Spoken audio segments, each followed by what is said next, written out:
Hello and welcome to episode 162 of the Clean Energy Show. I'm Brian Stockton. I'm James Whittingham. This week, California has banned the sale of diesel trucks by 2036. Is there anything that state can't regulate? I mean, seriously, yesterday I was reading the label on a bag of sand. This is true. And it said, California warned you that this could cause cancer. So you know what, Brian? Didn't end up eating it. Oh, that's probably smart. A new solar power project has come online in China, and it's big. How big is it? It's big enough to power your tanning bed. All four sides, some Canadian EV drivers in Ontario will be able to charge cars like my Chevy Bolt overnight for as little as about a loonie, or in American dollars, the cost of one loon. Yes, that's right, James. Canada's most populous province enacts ultra-low overnight rates for electricity. This will enable users to charge up their EVs overnight for less than $1. Users getting this new rate had one thing to say to other Canadians. Sorry. Is there a writer's strike, Brian? I mean, come on. All that and more this edition of the Clean Energy Show.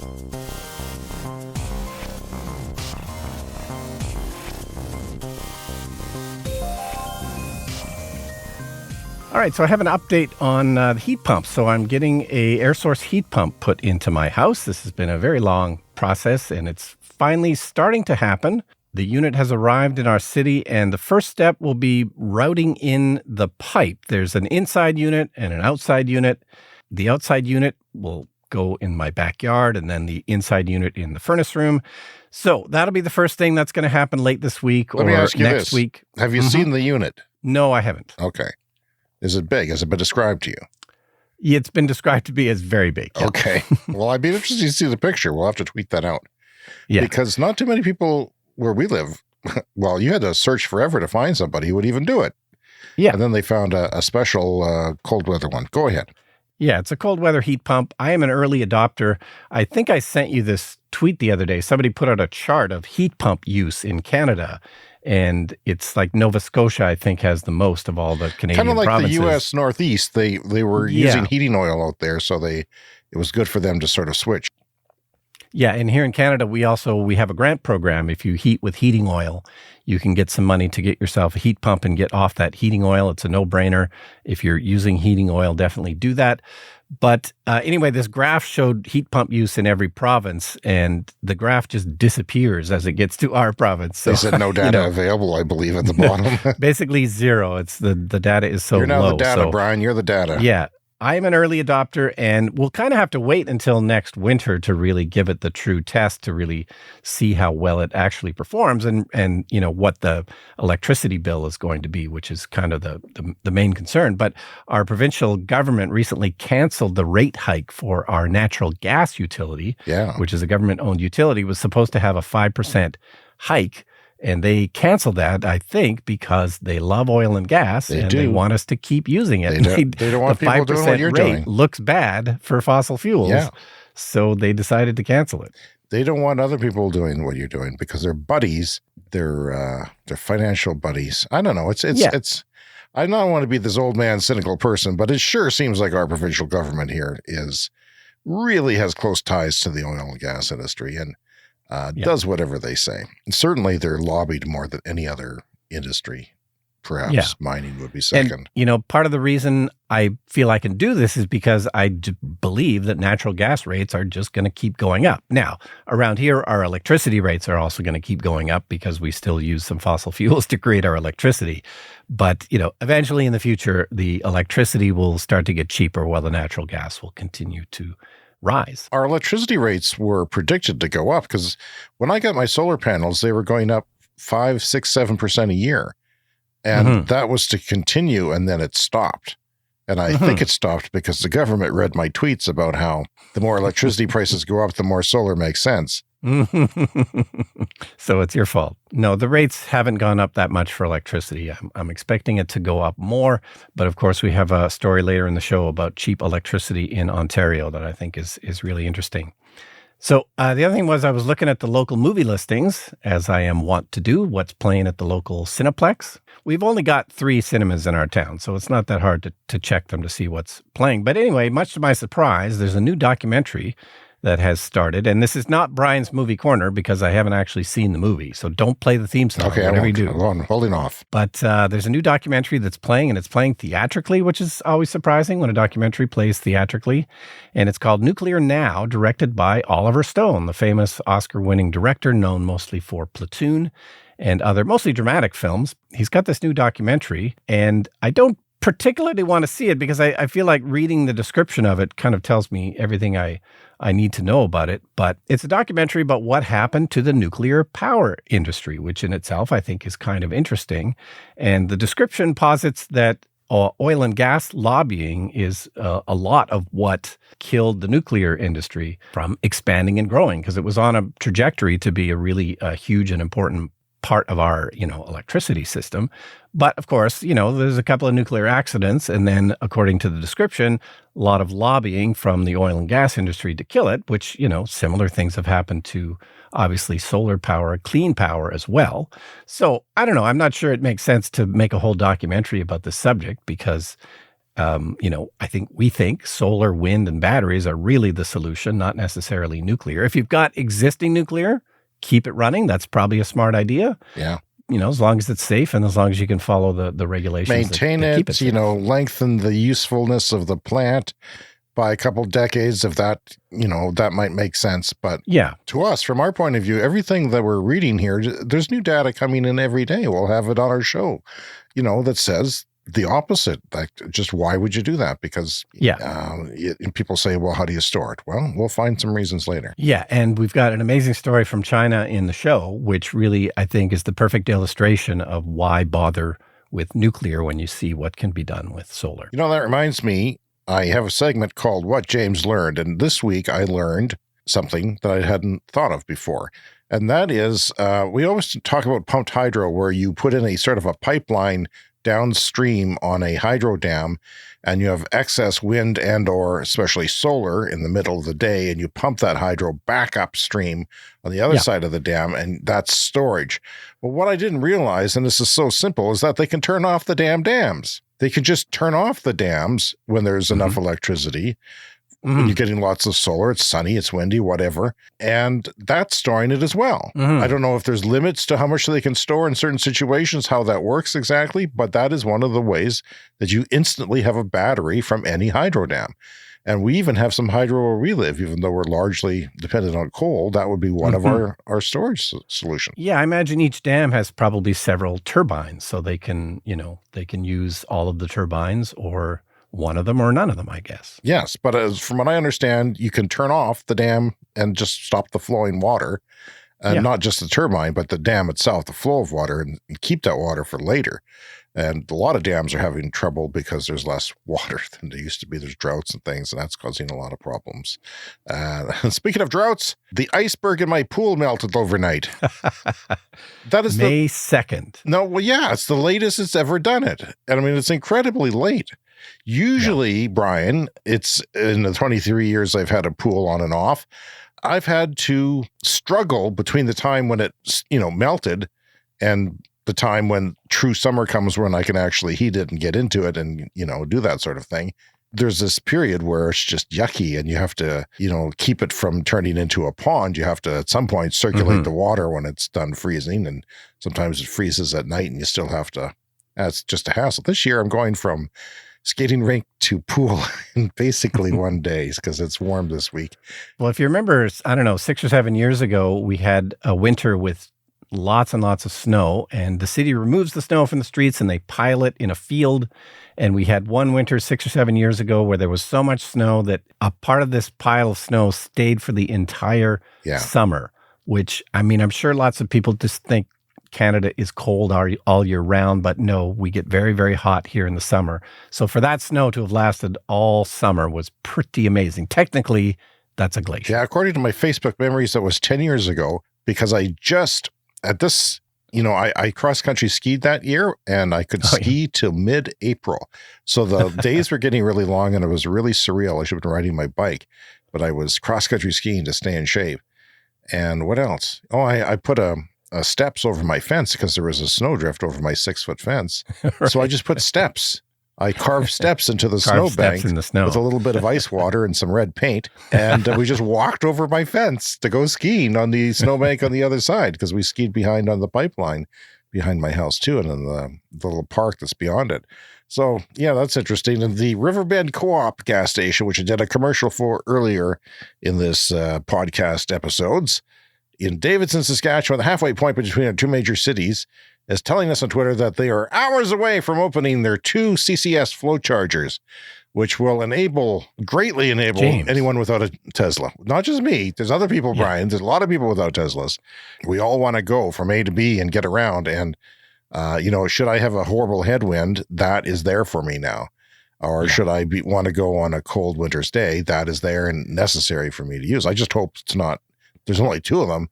With the way EV adoption is going, I don't know if it'll be enough on long weekends. Yeah, that's true. I guess there's 4 or 6 Tesla chargers. The most I've seen 4 Teslas parked there. So is that right? I was going to ask you about that. Yeah, the most I've seen is 4. My son came back from university on Sunday night, and he said that the gas stations south of the city he goes to school in, Saskatoon, there's 2 big gas stations, huge gas stations south of Saskatoon that everybody gasses up when they head back to our city. He said there was huge lineups in them. Both of them. For gas? Yeah, for gas. Wow. Because everybody, it's just a busy weekend. I think, they got a big university up there, the University of Saskatchewan, and everybody was headed off into their own way because it was the last day of the month. Yeah, so you have to wait for gas too. We talk about lineups for EV chargers. Well, when the going gets tough, he had to wait for gas. He lost 15 minutes. He's really pissed off because, it's a Speedy Gonzalez. He got his first speeding ticket too. Oh, no. Not on that trip, but just a couple of days before. So now he needs to know, he knows that important lesson that he's not infallible. The lesson that we've all learned at some point in our lives. The only speeding ticket I got was when I was 1 year younger than him. My parents finally took a vacation. I was in first year university. Then I went to Hawaii, and I was using my dad's car, and the speedometer cable broke on the speedometer. So I thought I slowed down for the school zone. I thought I did. I was looking at other cars. I tried to, and I still didn't, and I got a ticket, and I was trying to be a good boy. And that is the only speeding ticket I've ever gotten. I also got a ticket for snow in my back window because it blows off. Oh. I was lazy. So Joni Mitchell, the famous singer-songwriter. Not personally, but yes. That song, Raised on Robbery, that's about the highway between Regina and Saskatoon. And if she wrote it today, it would be like, thank God for those flow chargers firing up, because my friend James can now make that trip. That's right. Whenever he wants to. Yeah, I'm really looking forward to that. And going to do the tweet of the week now, Brian, because the tweet of the week is coming from me. That seems unfair. It is unfair. It's totally unfair. I didn't come up with this, but I tweeted about it and I bookmarked it. So here it is. Ontario drivers, this is the province of Ontario, Canada, our largest populated, and may I say largest geographical. It's takes days and days to cross it, as you will know. So they will be able to charge their EVs overnight when there is excess electricity, for 84% off the regular daytime price. In other words, they're doing demand peak charging prices. So when you have the most demand is when you come home from work and turn on the oven and everything like that between 4 and 7 p.m., something like that. It varies depending on where you are. They charge a lot more, maybe twice as much as their normal rate, but then they give you a discount between midnight and 6 a.m. or something like that, or 11 and 6 a.m., depending on. Well, it's 84% off the regular price. Now, a lot of utilities have been told to do this in Ontario. There's a lot of different utilities, and only one is doing it so far. But the first one has finally done it, and that means it's only 2.4 cents per kilowatt hour overnight. And so that would cost me, James Whittingham, host of the Clean Energy Show with his brand new Bolt EV, recently discontinued by GM, $1.09 plus tax to fill up my car. Now, that is, of course, between 10 and 80%. That is, you don't usually go below 10% on your car, and you don't usually go above 80% unless you're taking a highway trip. And my car is a 417 kilometer, 259 mile range car. So it's an average range, unless you buy the really expensive long-range battery versions of cars these days. Yeah, and most people, of course, don't use a whole battery in a day. So most days it's going to cost you 25 cents, 50 cents maybe to charge up your car. Or like, this is ridiculous. I could go to that city I'm talking about, the home of Joni Mitchell, Saskatoon, for $1.09 or $1. Yeah. I mean, can you imagine? And plus you stay in a hotel, get a free charge there. $1 to make a trip to another city. $1. It's never been $1. And I'm an old man. It's never been $1 when I was a kid. And they gave gasoline away. 2.4 cents per kilowatt hour, that's Canadian money too. Oh, so that's under 2 cents American. It's basically it just nothing. seems like, when we were kids, there was literally penny candy at the corner confectionery. There was. And you can't get anything for a penny anymore. Do you know what my favorite candy was? It was a half cent. When Mojo? No. Oh, you're warm. You're warm. It was Pez. Oh, yeah. And it wasn't until my last year of university, and there were many people because I failed a few classes before I got it figured out, that I figured out there was dispensers for these things. I freaked out. I said, holy crap, those still exist? The candy from my very early childhood, the corner store that was, 3 blocks away, 4 blocks away, and I got a 25-cent allowance. My friend got $1. My best friend got $1. He could buy a kite, a cap gun, a bag of chips, some whatever he wanted. Basically, it was like a department store money. You could just do whatever you wanted. And here's another thing. What about vertical farming when you use LED lights? Because I'm doing this right now with our little click and grow that I got to my partner for Christmas. It runs from 2 a.m. until 7 p.m. So it's not the full day, but I mean, you could run that in off-peak hours or charge up batteries. Because if you had an operation like that, a factory operation making vegetables, greens and lettuces and different things like that, or marijuana, you could have lots of battery storage, especially a few years from now when it gets a lot cheaper. And then you charge up. It might even make sense for households in some cases, or businesses, small businesses. This actually does make sense for small businesses now if they'll let small businesses do this. I don't know if it's just restricted to residences, but if you had, say you had a 7-Eleven, because that's an example that I've heard before. They use most of their power on their refrigeration because people come home from work and grab some milk or some ice cream or, stuff from the frozen department. And that's when they use most of their electricity because that's when they're busiest.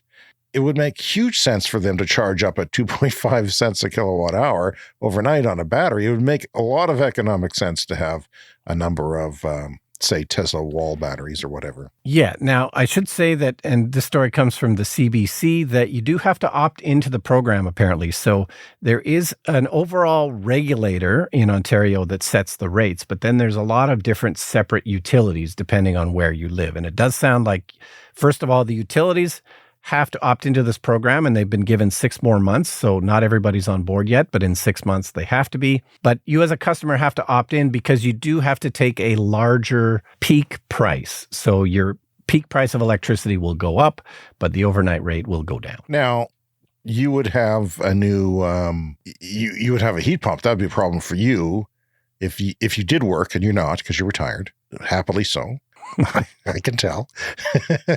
You would come home from work, slaving away at the office, hang your hat up on the pole, and you would turn up your heat, perhaps. But here's what I would do if I was away from home with the new technology and my smart thermostat. I screw with my thermostat from thousands of kilometers away, right? Mm-hmm. I can do that, and I can make it like really toasty in my house from the office, and then come home and turn it off. Or at least reduce the use of it once the high peak demand. Or, maybe it makes sense for you. Have you ever thought about getting a battery? Oh, yeah. I would definitely like to get one day. I mean, we still don't have overnight pricing here. It's still, we pay the same rate 24 hours a day, which is sort of weird. And eventually they'll fix that, I think.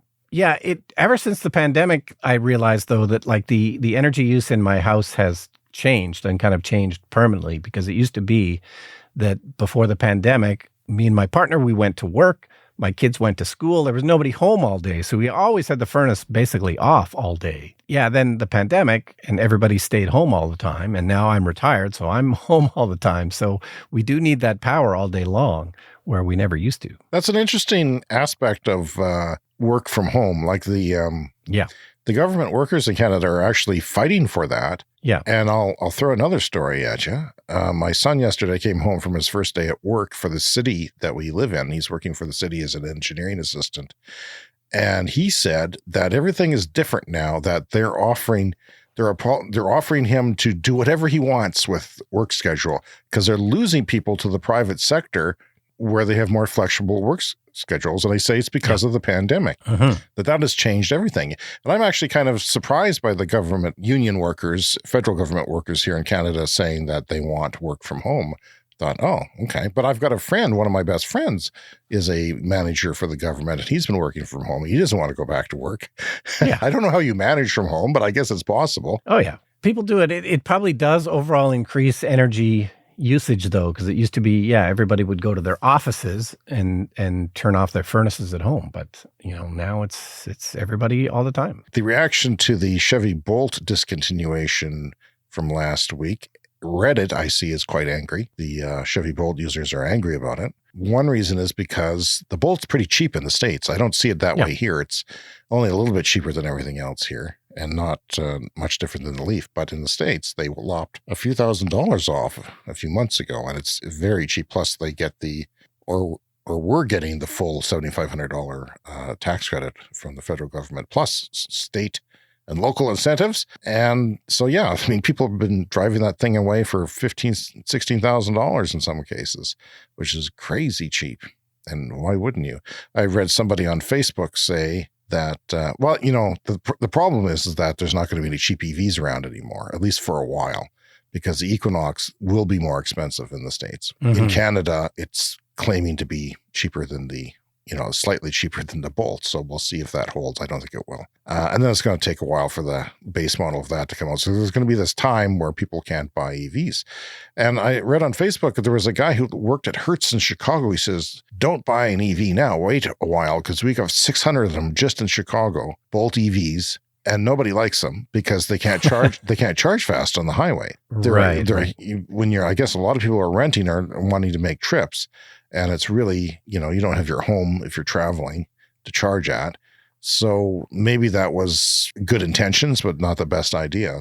At least not the best choice. Yeah, there was a story on Drive Tesla Canada about a Canadian buys a Hyundai Ioniq 5 and finds out that it has no fast charging. Did you read that? What? So it turns out that they made a few Hyundai Ioniq 5s without CCS fast charging.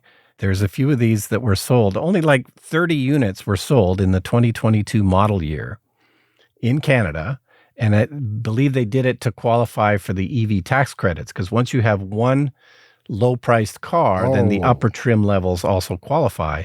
So for a very brief time, they had this weird Ioniq 5 with no fast charging, and there was 30 of them, and a guy bought a used one. This is from Drive Tesla Canada. And a guy bought a used one and went to go to the fast charger and realized that he couldn't. Where's the port?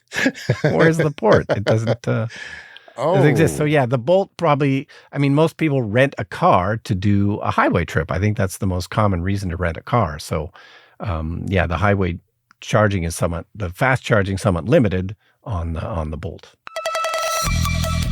This is the Clean Energy Show with Brian Stockton and James Whittingham. All right, so huge solar project in China. So this is the first of many solar and wind projects in China on the desert. It's on the edge of the Gobi Desert, and it has an installed capacity, this is so huge, of 1 million kilowatts. So it's expected to generate 1.8 billion kilowatt hours per year. This is enough. They always have a thing about how many homes that would power. It's 1.5 million, I think I read. Yes, 1.5 million households. That is not small potatoes. I can think of some cities that are 1.5 million people. Pretty big cities. Our entire province is only 1.1 million people. It's also the first ultra-high voltage power transmission channel. So there's so much power, it's ultra-high voltage. So that'd be DC, right? They'd be running DC lines that don't lose as much electricity, or much of their power isn't wasted traveling long distances. Now, it's not cheap.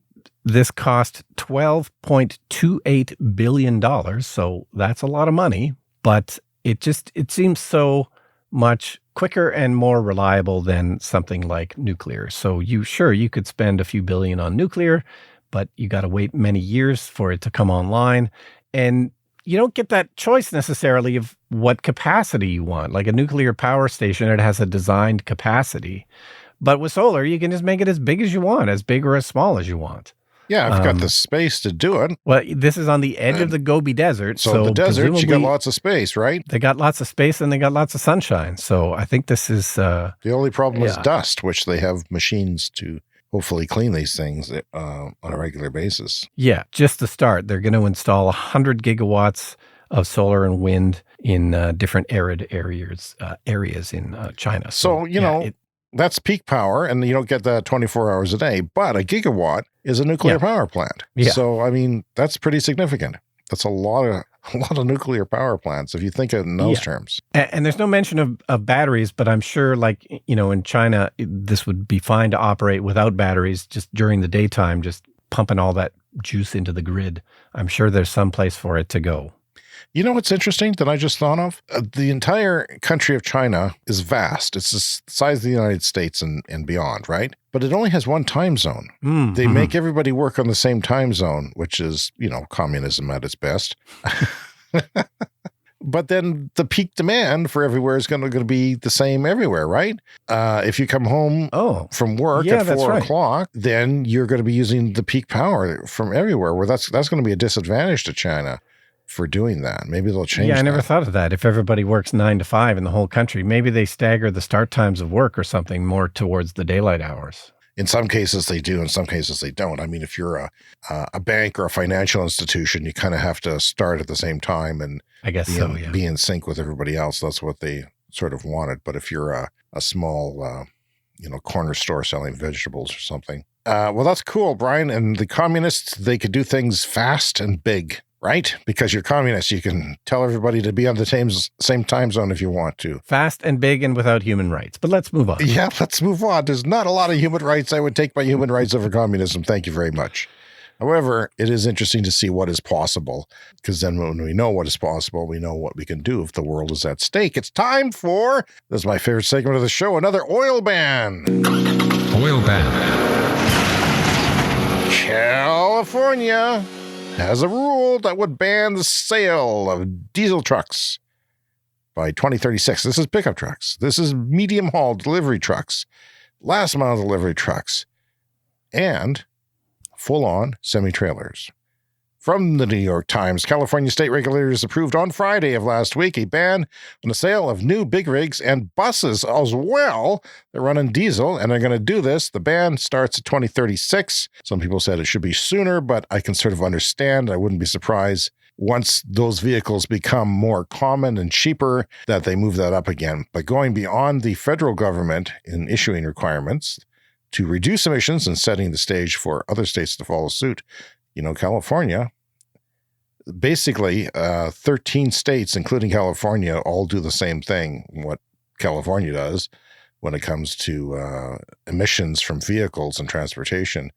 So, and that represents half the population of the United States. The rule is the latest in a series of increasingly ambitious moves by California and the federal government to curb planet-warming pollution from vehicles, the nation's largest source of greenhouse gases. The California Air Resources Board approved the regulation, which by 2045 would fully eliminate the sale of new trucks that emit carbon dioxide. So you couldn't even buy a used one by then.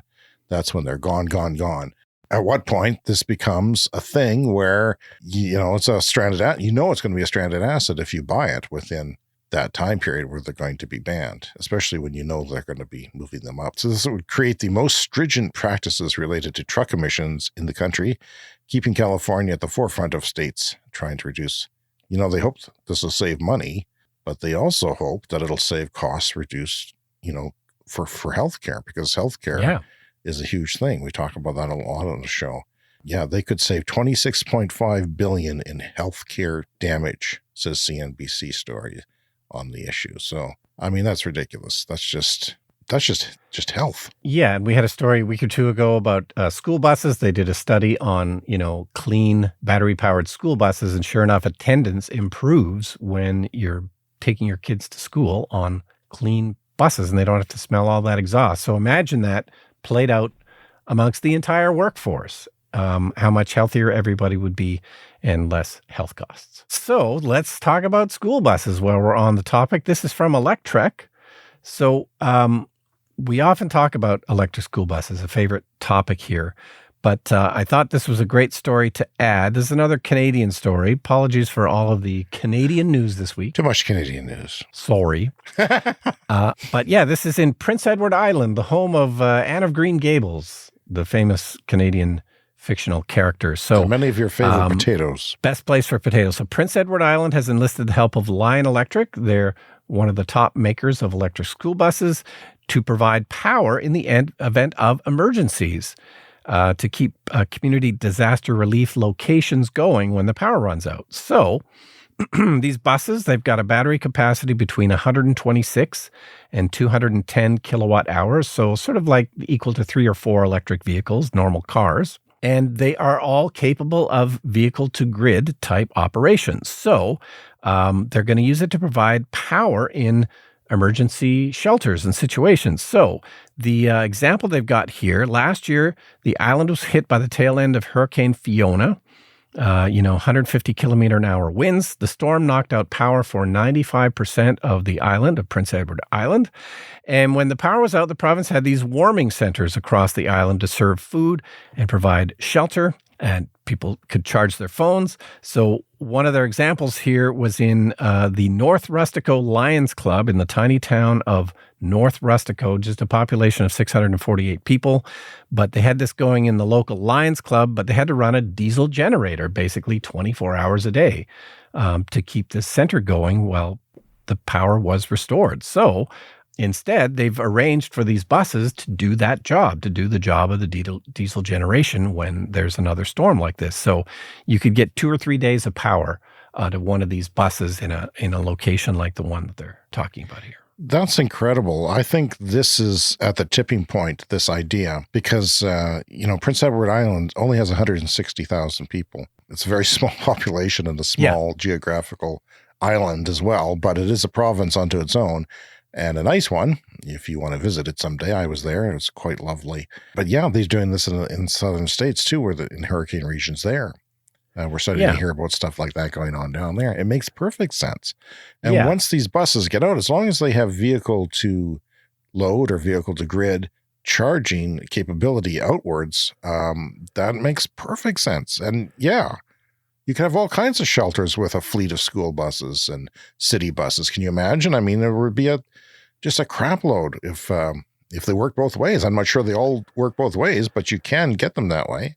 Probably cost more. I believe they do. And it doesn't stop there because they want to use it just as load sharing. So because it's the province that's buying these buses, the province also runs the electrical grid, which is often the case here in Canada. So they want to use the buses to help clean up the grid by charging when demand is low or when there's an abundance of renewable power on the grid, and then discharging into the grid to help offset the dirty peaker plants that they need when the demand is high. So there's sort of 2 prongs to this plan, is for emergency situations, but they're going to use them just every day as well to just share the load from the grid. This is great.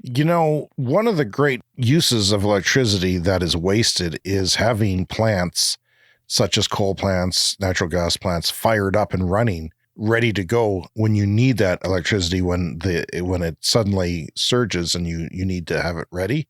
That wastes a lot of electricity. That's one we talked about that last week. That was one of the reasons why, that sort of thing is not always factored into stats, but that is a real thing. And having this available takes that out of the equation. So you save not just using it, but having it on standby as well, because you can have these on standby instead, which don't take any energy use to be on standby virtually. So yeah, that's very cool. I think we're going to see that a lot.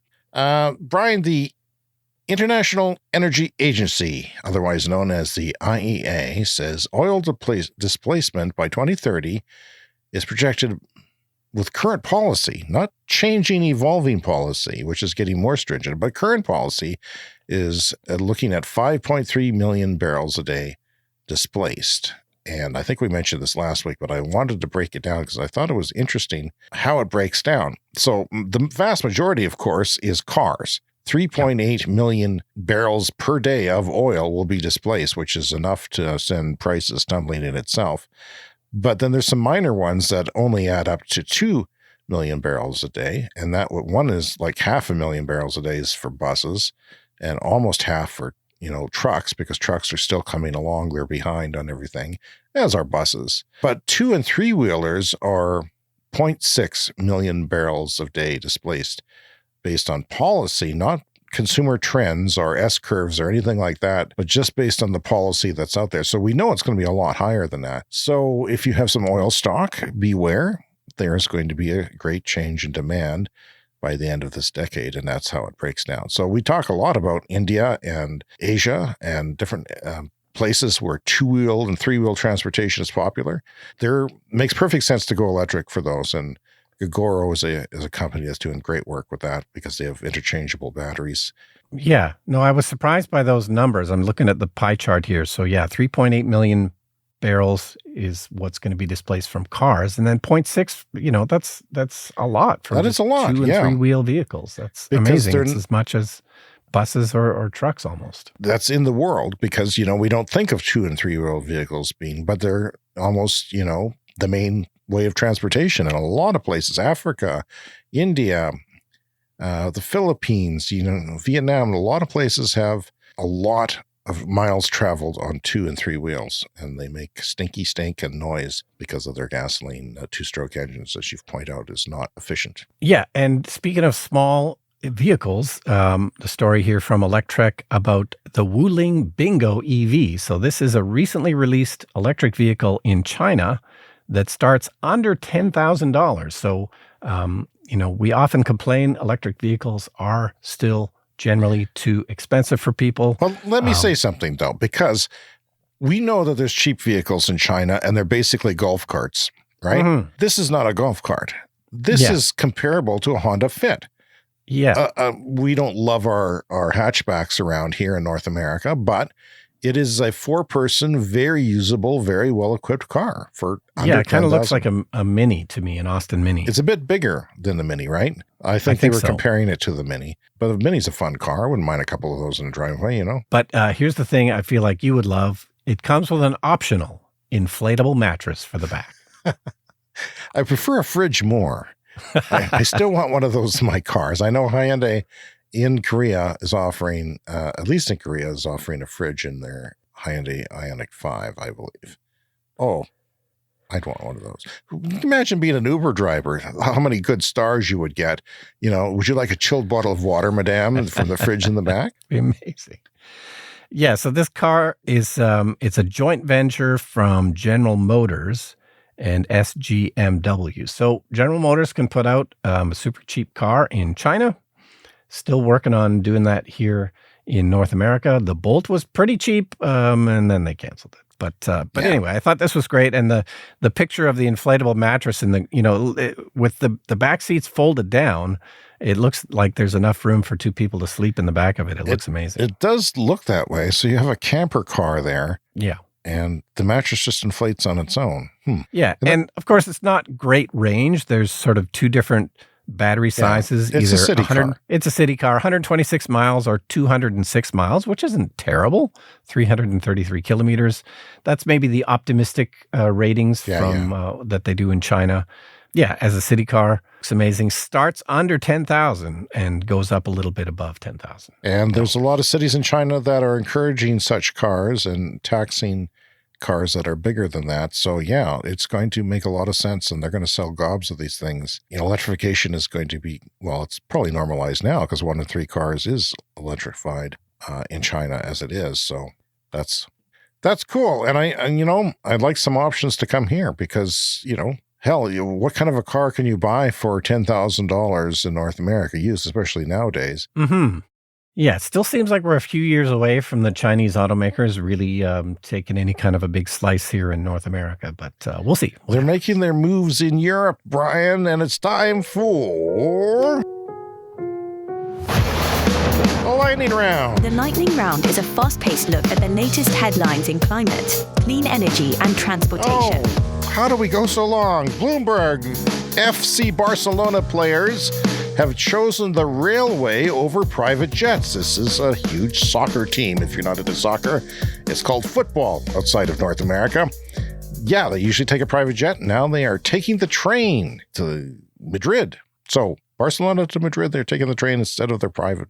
It's the first time the club rode the rails to a game, and they did so to reduce their impact on global warming. The club's sustainability director said, "It's always amuses me when a soccer team has a sustainability director, but yeah, emissions are created with sports." That's great news, and it's probably more pleasant, I would think. That sounds like a pleasant train ride. I don't Sure. love flying, so wherever possible. No, I take mean, the it's train. going to wear you out to get go through the whole plane process, and you don't want to be worn out when you're an athlete playing a game.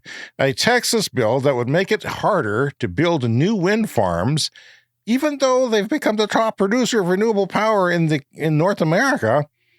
That's not good enough for Republican politicians, Brian. They propose new sets of rules for wind and solar projects, making it harder for new wind and solar to happen. For example, you can't place a wind turbine anywhere within 3,000 feet of an adjacent property unless the owners agree. Now, that adjacent property could be a thimble size of property. As long as they disagree, you can't install it.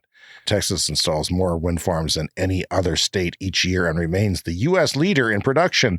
But Republicans who dominate America's oil and natural gas hub have sought to throw up barriers around renewable power because I guess they don't believe in hell. And I just want to add, Texas also instituted a $200 yearly fee on electric vehicles, very similar to the one that was passed here where we live in Saskatchewan, as a way to discourage people from driving electric and to replace the gasoline tax that they're not going to get from those cars. But there was 400 EVs in our province. But there when was they decided 400 EVs. and it cost them more to administer the program, but they had to be jackasses, didn't they? Yeah. God, I hate them.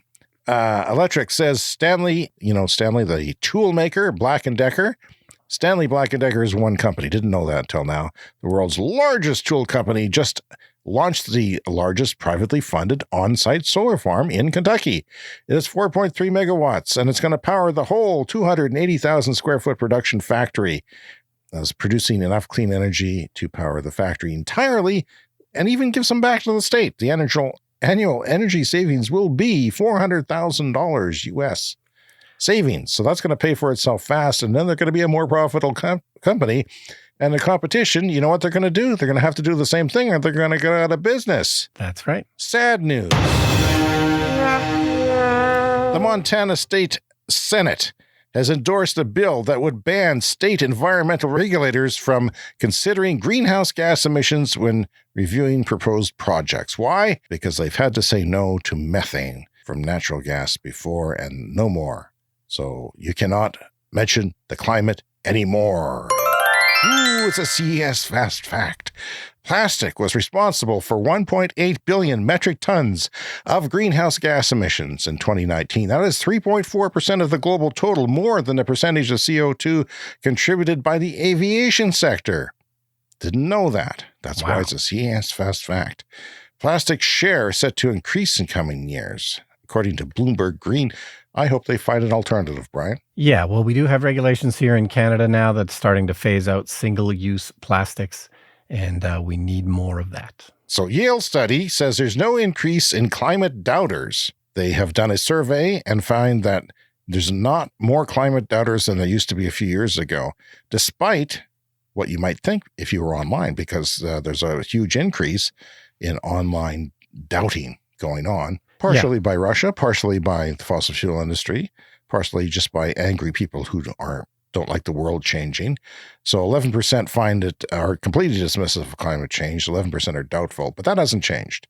Basically, 26% are alarmed, 27% are concerned, 17%, a large majority of people, I don't see how you can be a politician and poo-poo climate change when so many people aren't agreeing with you.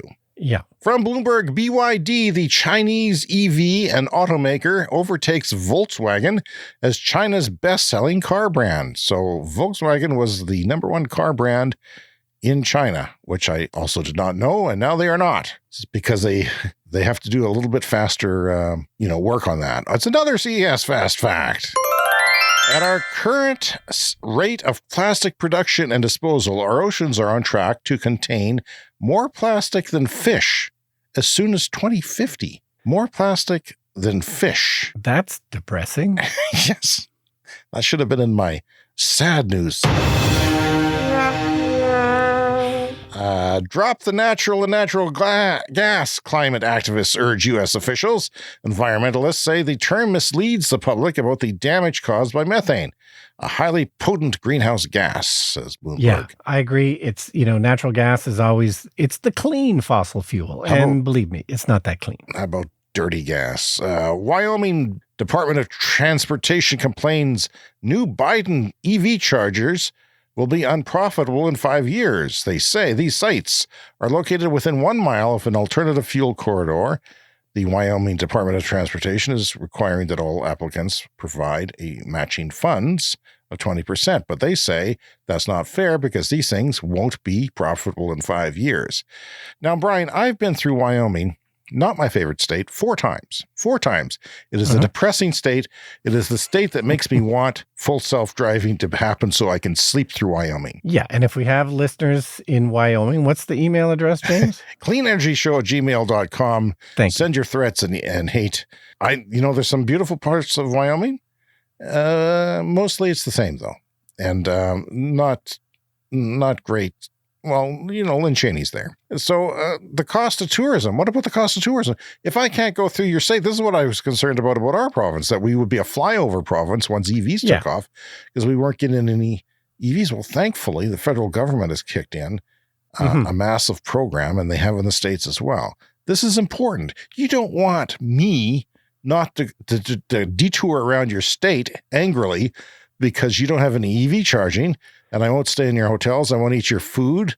I won't buy your clothes, your Band-Aids when my kid cuts himself. Yeah, so they're saying these will be unprofitable in 5 years, but that's because they're assuming that no one's going to use them, which is not the case. No, they'll be having to make more and, put a convenience store with them. Put them on a gas station site. It'll increase business.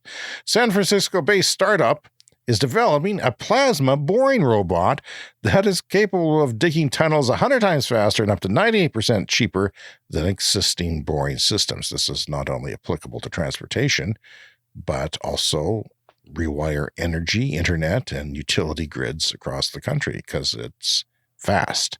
Something to keep an eye on. And an interesting fact is it runs on electricity solely, so that means you could, if you so chose, make it emissions-free by using clean energy only. Almost half of Americans are ready to buy an EV in the next 5 years, says a recent survey. From Clean Technica, a consumer survey conducted by Mini USA revealed American consumers are changing viewpoints and considerations regarding electric vehicles, highlighting shifting sentiments over the last 4 years since Mini did their last survey. The survey finds that over half of American consumers intend to buy an electric vehicle within the next 5 years, tracking both changes from current questions and adding a few new ones for this, and price was the big factor there.